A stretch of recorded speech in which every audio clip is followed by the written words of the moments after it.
Assalamualaikum warahmatullahi wabarakatuh. Kami dari kelompok 6 akan sedikit mempresentasikan tentang ruang lingkup kegiatan hukum perdata dan sistematika KUH Perdata, mata kuliah pengantar hukum Indonesia. Berikut ini adalah anggota kami. Bahasan pertama adalah ruang lingkup kegiatan hukum perdata, terbagi menjadi 4. Yang pertama adalah hukum perdata dalam arti luas, yang kedua hukum perdata dalam arti sempit, yang ketiga hukum perdata material, yang keempat hukum perdata formil. Di sini saya akan menjelaskan tentang ruang lingkup hukum perdata secara luas dan sempit. Jika secara luas, pada hakikatnya hukum perdata dapat diartikan sebagai hukum privat material atau semua hukum yang pokok untuk mengatur perseorangan, yang termasuk di dalam hukum perdata secara artian luas ada KUHP Perdata dan KUHD, serta yang diatur di dalam sejumlah peraturan atau perundang-undangan yang lainnya, seperti mengenai koperasi dan perniagaan. Jika secara artian yang sempit, hukum perdata diartikan sebagai lawan dari hukum dagang. Jadi hukum perdata tertulis sebagaimana diatur di dalam KUHP Perdata merupakan hukum perdata yang dalam artian sempit. Mungkin cukup sekian dari saya, terima kasih. Hukum perdata material dan hukum perdata formil.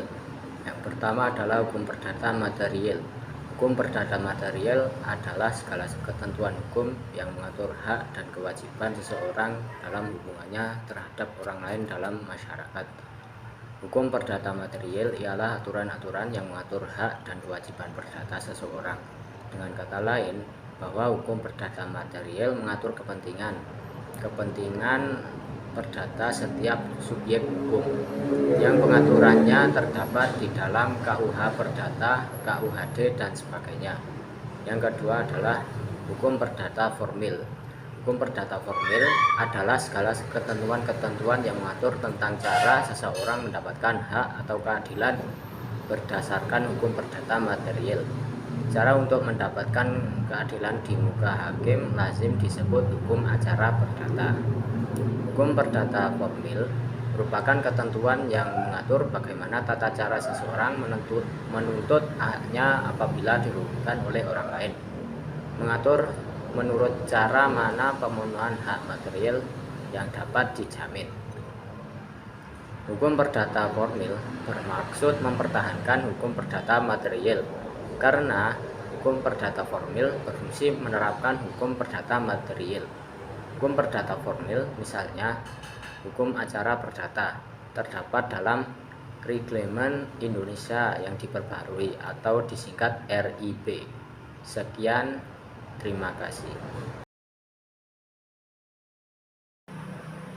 Mungkin cukup sekian dari kami.